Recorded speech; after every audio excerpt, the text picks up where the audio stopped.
di atasnya dan kondisi cuaca di daerah tersebut. Nah, desain perkerasan ini merupakan sifatnya dinamis. Artinya bagaimana dengan sifat dinamis itu perubahan yang menerus begitu. Jadi bisa kita lakukan perubahan secara menerus jika ada data baru yang tersedia dan pengetahuan lebih lanjut. Contohnya ada teknologi aspal baru, atau campuran aspal, atau reclaim aspal, dan lain sebagainya. Itu merupakan sifat dinamis dari desain perkerasan.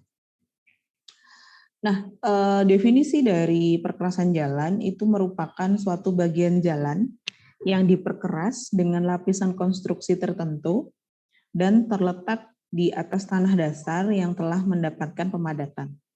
Nah, perkerasan ini berfungsi untuk memikul beban lalu lintas di atasnya, kemudian menyebarkan beban, baik ke arah horizontal maupun vertikal, horizontal dan vertikal. Jadi, beban yang diterima itu disebarkan ke arah horizontal maupun ke arah vertikal. Sehingga akhirnya meneruskan beban dari beban lalu lintas ya, beban utama perkerasan itu kan beban lalu lintas, ini meneruskan bebannya ke tanah dasar atau subgrade. Sehingga beban pada tanah dasar tidak melampaui daya dukung tanah yang diizinkan. Begitu.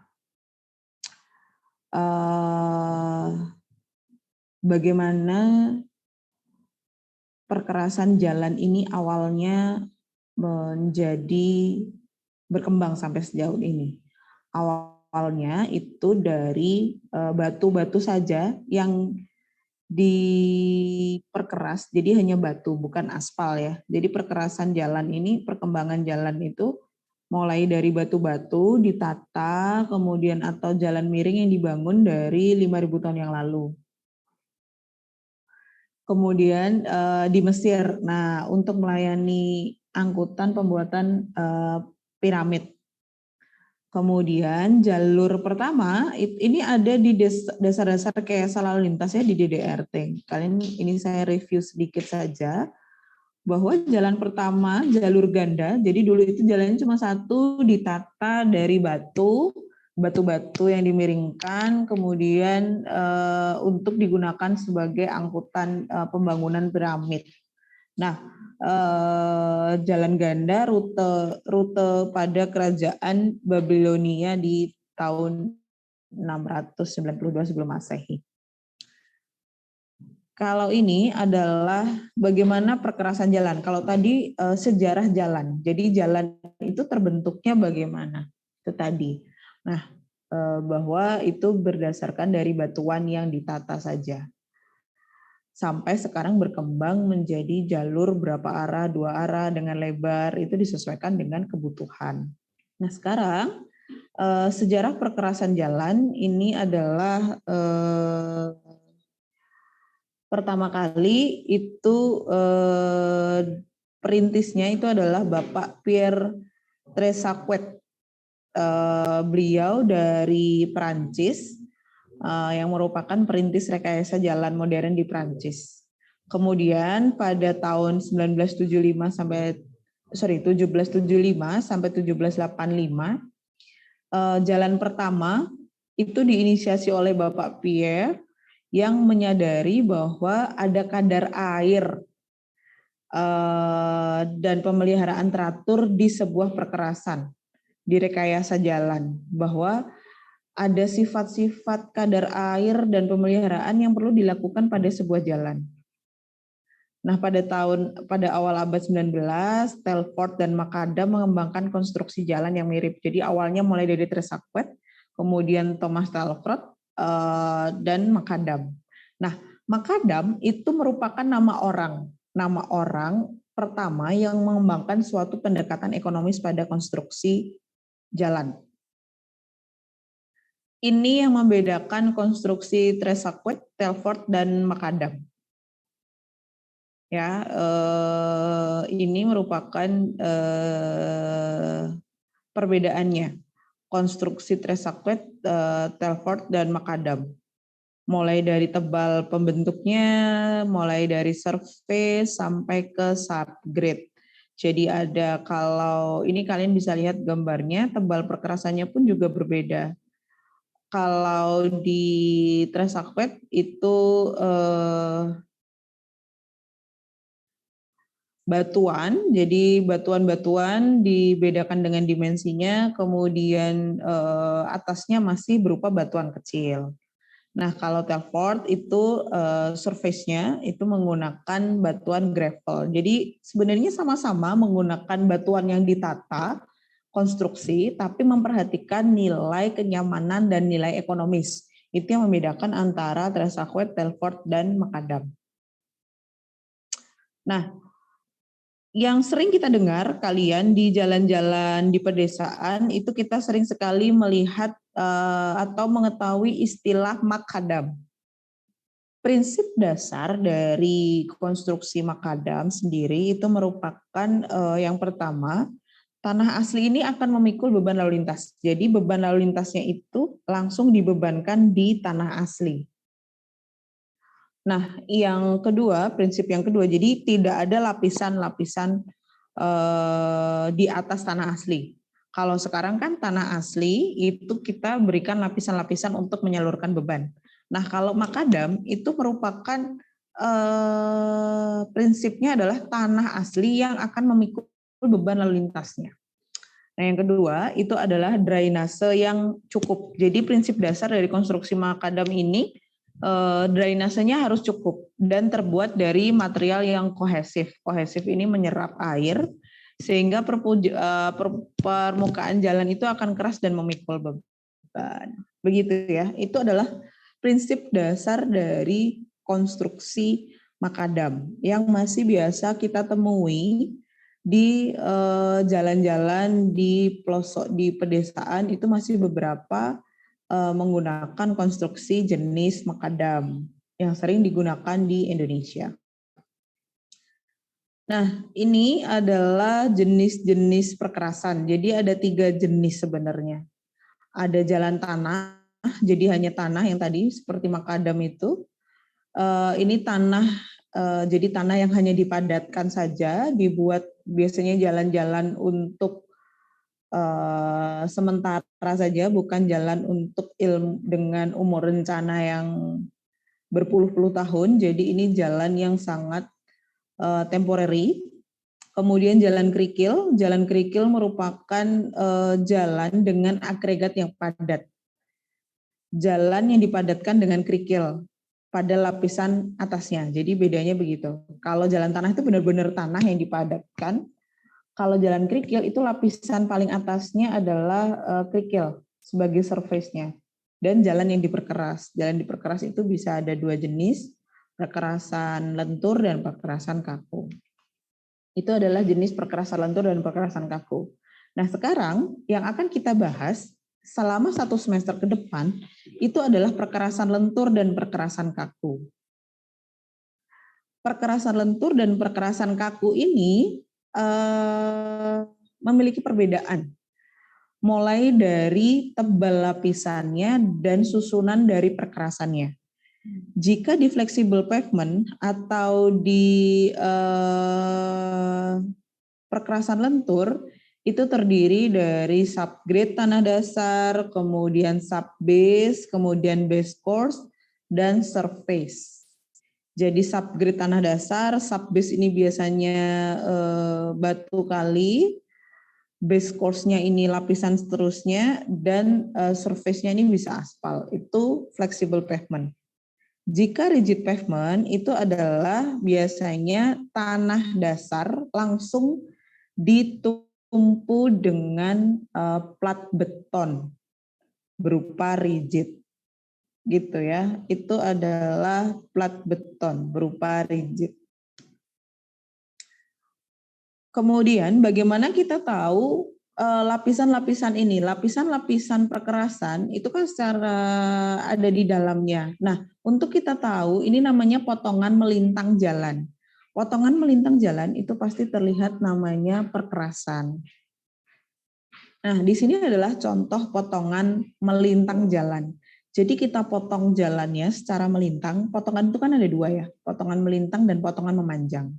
Nah, untuk supaya agar kita mengetahui lapisan perkerasan jalan, maka kita harus melakukan potongan. Potongannya namanya potongan melintang. Nah, bagaimana sih cara memotong melintang? Ini yang dinamakan potongan melintang. Di sini, ini mulai dari terlihat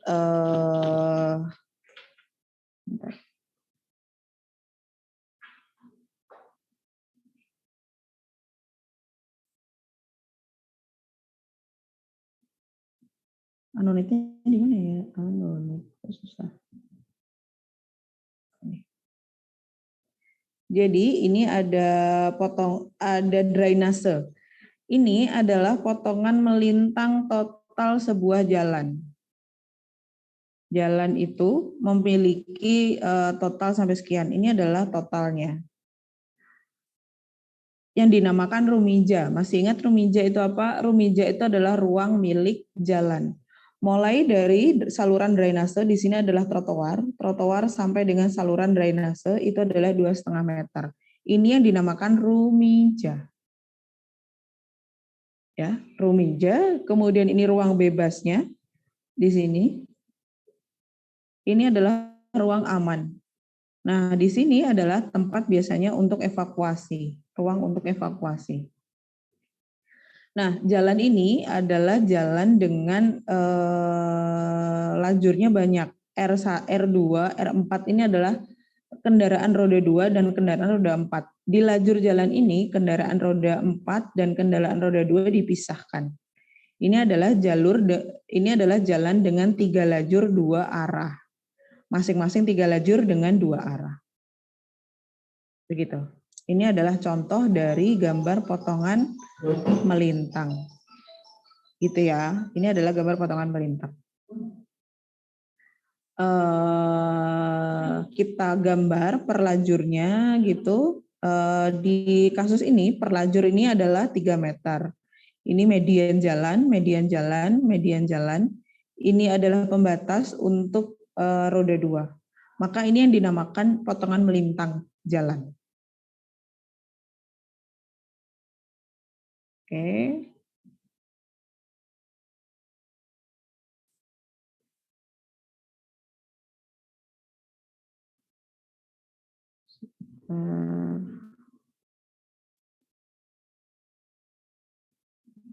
Nah, dalam kita membangun, bagaimana bisa membangun sebuah konstruksi perkerasan?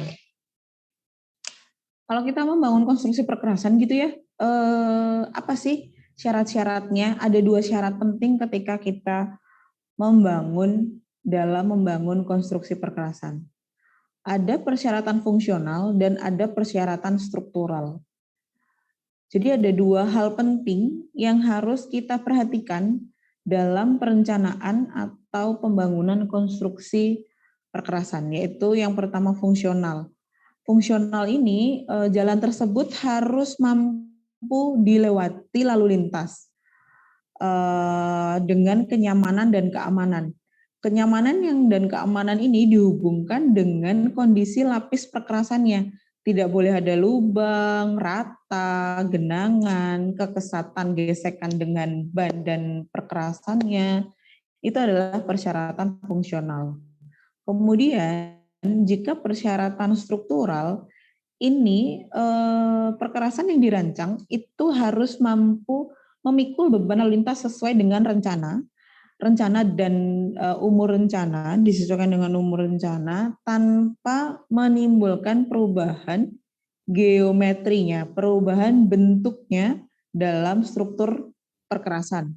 Jadi ada retakan alur, dispersi lokal, jadi sehingga membuat jalan tersebut menjadi bergeser. Itu syaratnya. Syarat yang selanjutnya adalah disesuaikan dengan hierarki jalan. Karena perencanaan jalan itu sama sekali mirip dengan kita merencanakan geometri jalan. Kita harus tahu fungsi dari jalan yang akan kita bangun, yang akan kita buat perkerasannya, fungsinya, arteri sesuai dengan hierarkinya. Ada sistem jalan primer dan ada sistem jalan sekunder. Ada 2 sistem jaringan jalan, gitu ya. Nah, dari sistem jaringan jalan ini akan diketahui kecepatan rencananya. Kecepatan rencana yang dibutuhkan atau kecepatan rencana yang direncanakan. Jadi ketika kita akan membuat secara geometri, makanya kan perencanaan perkerasan jalan ini setelah geometri. Setelah kita merencanakan geometri jalan, bentuk jalannya, maka langkah selanjutnya adalah kita merencanakan perkerasannya. Dari dasar perencanaan geometri itu, mulai dari jalan arteri, kecepatan rencana, jarak menyiap, dan lain sebagainya, jenis kendaraan yang akan melewati, maka kita bisa merencanakan perkerasannya. Nah, perkerasan jalan ini berhubungan dengan ilmu apa saja. Yang sangat berdekatan itu adalah dengan geoteknik. Kenapa dengan geoteknik? Karena dengan kita berhubungan dengan geoteknik, jadi nanti silahkan dibuka materinya Mektan tentang CBR, California Bearing Ratio. Nah, ini untuk mengetahui sifat-sifat atau kondisi tanah dasar dan pengaruhnya terhadap rencana perkerasan jalan.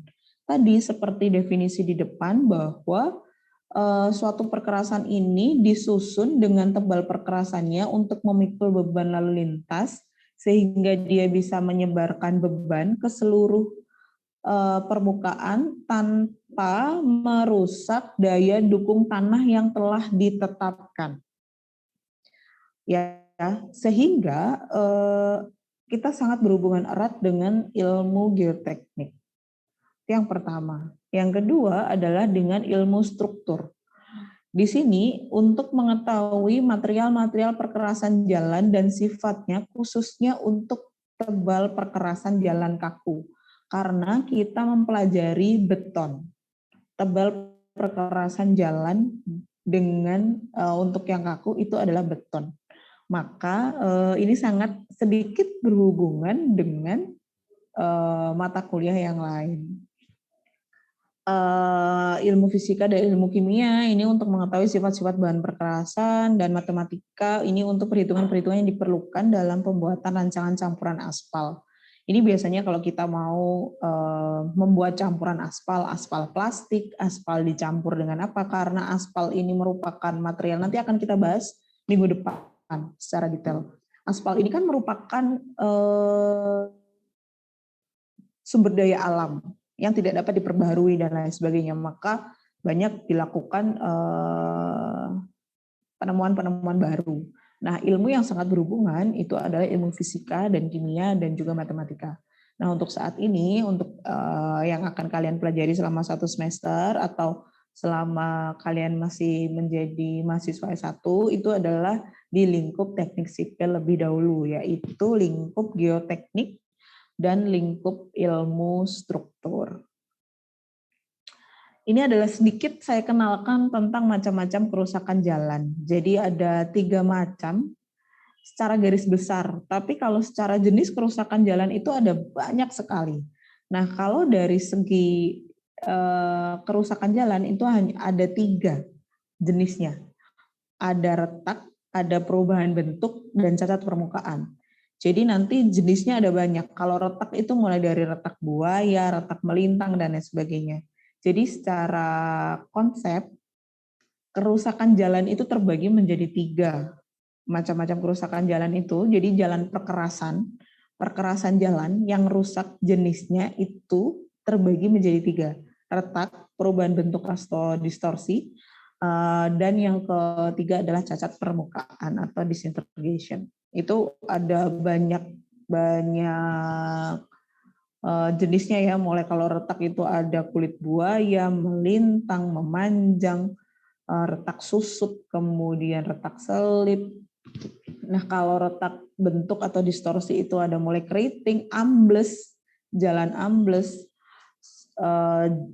jembul, jadi dia naik biasanya, atau rembes gitu ya, penurunan bahu jalan, itu merupakan perubahan bentuk. Nah, ini nanti akan detailnya kita bahas di kerusakan jalan dan metode-metode dan cara apa saja sih penilaian kerusakan jalan itu, nanti kita akan bahas.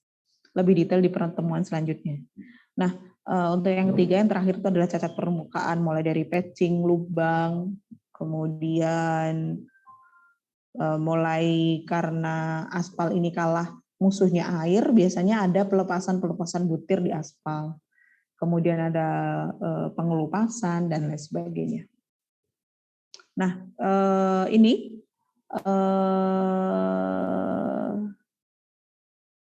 dua pekerjaan yang harus kalian lakukan hari ini. Gambarkan penampang melintang jalan di sekitar tempat tinggal Anda, seperti tadi, detail, dan jaringan transportasi atau hierarki di tempat asal kalian, seperti tadi, dan klasifikasi fungsi jalan yang ada di kota kalian. Dikumpulkannya minggu depan. Kita kuliah sampai jam 11 ya, dikumpulkannya minggu depan.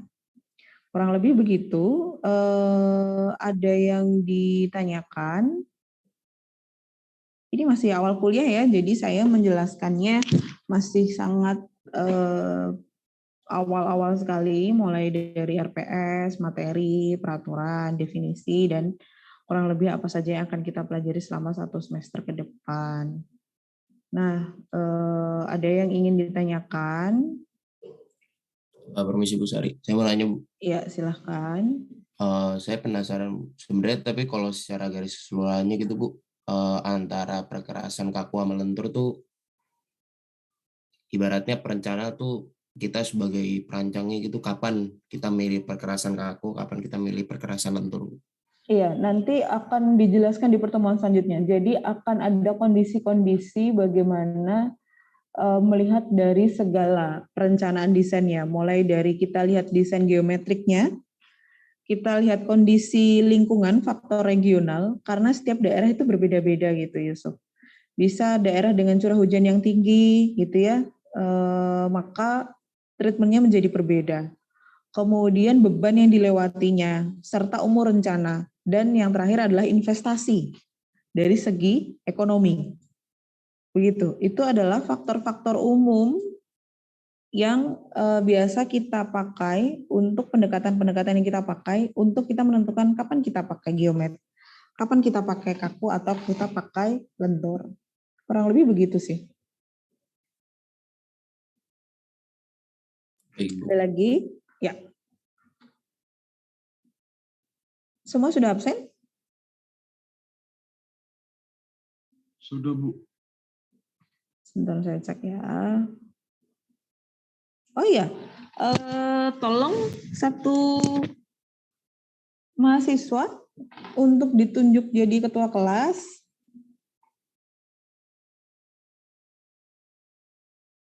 Nadia atau Nita atau Nafila lagi seperti geometrik atau bagaimana? Ini ada Nafila lagi ya? Ini kelas geometrik dong ya? Gimana?